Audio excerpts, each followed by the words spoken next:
नमो नमः स्टूडेंट्स, आप सभी का संस्कृत विषय की कक्षा 8 में स्वागत है। स्टूडेंट्स, पिछले वीडियो में हमने रुचिरा भाग 3 के प्रथम पाठ सुभाषितानी के पहले व दूसरे श्लोक का अनुवाद सीखा। स्टूडेंट्स, आज हम शेष श्लोकों का अनुवाद सीखेंगे। स्टूडेंट्स, स्टार्ट करते हैं। श्लोक नंबर 3।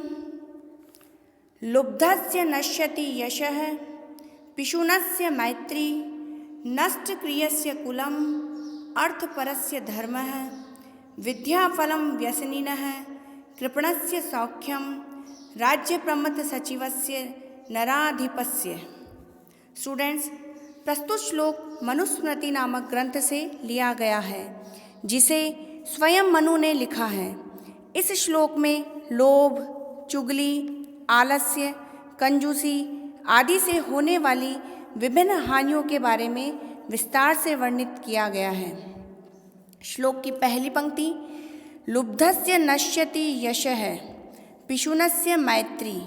लुब्धस्य मीन्स लोभी का, यश मीन्स कीर्ति, पिशुनस्य मैत्री, पिशुनस्य अर्थात चुगलखोर की, मैत्री मीन्स मित्रता। दूसरी पंक्ति, नष्ट क्रियस्य अर्थात जो काम न करता हो, नाकारा हो, उसका कुल यानी वंश। अर्थपरस्य धर्म है, स्वार्थी का धर्म। थर्ड लाइन, विद्या फलम व्यसनिनः। व्यसनिनः अर्थात बुरी लत वालों की, विद्या का फल।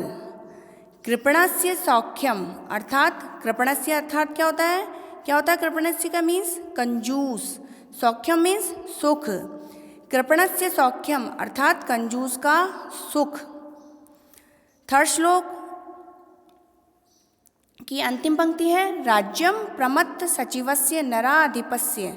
अर्थात जिस राज्य के मंत्री प्रमत्त हो गए हो, आलसी हो गए हो, ऐसे राजा का राज, ये सब नष्ट हो जाते हैं।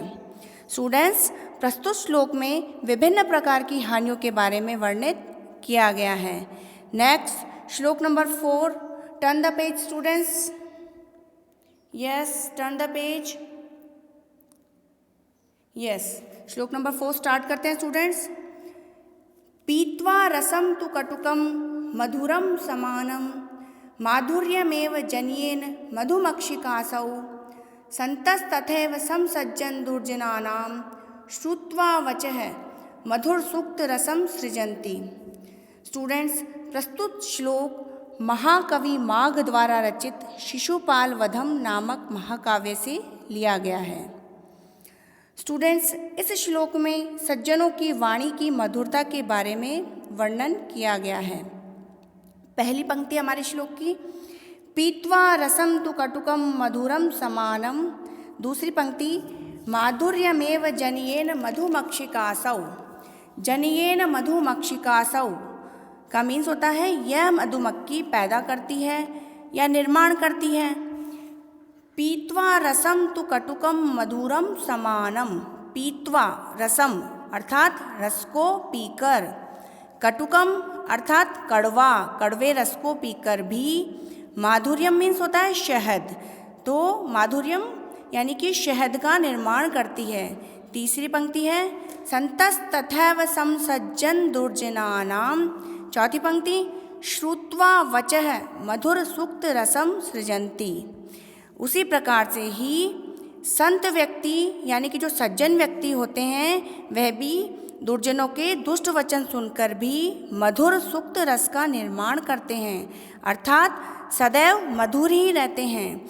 स्टूडेंट्स, प्रस्तुत श्लोक में सज्जनों के स्वभाव के बारे में बात की गई है कि सज्जनों का स्वभाव सदैव मधुर ही रहता है, चाहे परिस्थितियाँ किसी भी प्रकार की हो। नेक्स्ट, श्लोक नंबर 5। विहाय पौरुषम यो हि दैवमेवावलंबते प्रासाद सिंहवत तस्य मूर्धनि तिष्ठन्ति वायसः। प्रस्तुत श्लोक में पुरुषार्थ के बारे में वर्णन किया गया है और परिश्रम को करने का संदेश दिया गया है। श्लोक की पहली पंक्ति, विहाय पौरुषम यो हि देवमेवा अवलंबते, तोड़ के पढ़ सकते हैं हम इसको, देवम एव अवलंबते, तो देवमेव अवलंबते। विहाय पौरुषम मीन्स होता है पुरुषार्थ, अर्थात मेहनत को छोड़कर, विहाय का मीन्स छोड़कर होता है, तो विहाय पौरुषम अर्थात मेहनत को छोड़कर। यो ही जो, देवमेवा अवलंबते जो देव का अर्थात भाग्य का अवलंब, अवलंब मीन्स सहारा लेते हैं। दूसरी पंक्ति, प्रासाद सिंहवत् तस्य मूर्धिनि तिष्ठन्ति वायसः, वे महल में बैठे हुए सिंह की तरह उनके सिर पर सिर्फ कौवे ही बैठते हैं, अर्थात उन्हें कुछ हासिल नहीं होता है। प्रस्तुत श्लोक का भावार्थ यह है कि जो भाग्य का सहारा लेते हैं उन्हें कभी भी उन्नति प्राप्त नहीं होती। जिस प्रकार सिंह यदि अपने महल में जाकर बैठ जाए और परिश्रम न करे तो उसे उदर पूर्ति भी नहीं होगी, उसे अपने लिए खाने के लिए भी परिश्रम अवश्य करना पड़ेगा। बिना परिश्रम के इस संसार में सफलता प्राप्त नहीं होती है। ठीक है स्टूडेंट्स, नेक्स्ट श्लोक नंबर 6, छठा श्लोक है हमारा। पुष्प पत्र फलच्छाया मूल वल्कल दारुभिः धन्या महीरूहा येषां विमुखम यान्ति नार्थिन। प्रस्तुत श्लोक में स्टूडेंट्स वृक्षों की महिमा का वर्णन किया गया है। पुष्प पत्र फलच्छाया मूल वल्कल दारुभिः, पुष्प मीन्स फूल, पत्र मीन्स पत्ते, फल छाया, मूल, मूल का अर्थ होता है जड़, वल्कल, वल्कल मीन्स छाल, दारुभी मीन्स लकड़ियाँ। दूसरी पंक्ति है, धन्या महीरूहा येषाम विमुखम यान्ति नार्थिनः। धन्या, वे धन्य हैं, महीरूहा मीन्स वृक्ष, वे वृक्ष धन्य है। येषाम विमुखम यान्ति नार्थिनः, जो इनके द्वारा अपने याचकों को निराश नहीं करते, अर्थात जो वृक्ष अपने पुष्पों से, अपने पत्तों से, छाया से, जड़ से, वल्कल अर्थात छाल से, लकड़ियों से याचक को निराश नहीं करते, ऐसे वृक्ष धन्य हैं। प्रस्तुत श्लोक में बताया गया है कि वृक्ष का प्रत्येक भाग उपयोगी है, इसलिए वृक्ष को सदैव धन्य माना गया है। नेक्स्ट स्टूडेंट्स, अंतिम श्लोक, श्लोक नंबर 7। चिंतनीया ही विपदाम आदावेव प्रतिक्रिया न कूप खननम युक्तम प्रदीप्ते वह्निना गृहे। स्टूडेंट्स, प्रस्तुत श्लोक में आने वाली विपत्ति से ही पहले उपाय सोच लेने के बारे में बताया गया है।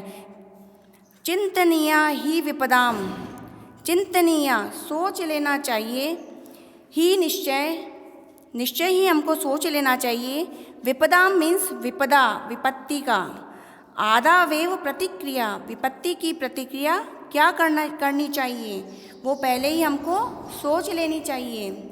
अंतिम श्लोक, अंतिम पंक्ति, न कूप खननम युक्तम प्रदीप्ते वह्निना गृहे। आग द्वारा जलते हुए घर में कुआं खोदना उचित नहीं है, अर्थात स्टूडेंट्स हमें आने वाली मुसीबत से पहले ही उपाय सोच कर रखना चाहिए, क्योंकि अगर हम उसी समय उपाय सोचने में लग जाएंगे तो यह संभव नहीं हो पाएगा। तो स्टूडेंट्स, पाठ में दिए गए सातों श्लोक हमें नई प्रेरणा देते हैं और कुछ ना कुछ सीख अवश्य देते हैं। स्टूडेंट्स, आप सभी उन सीखों को अपने जीवन में धारण करें।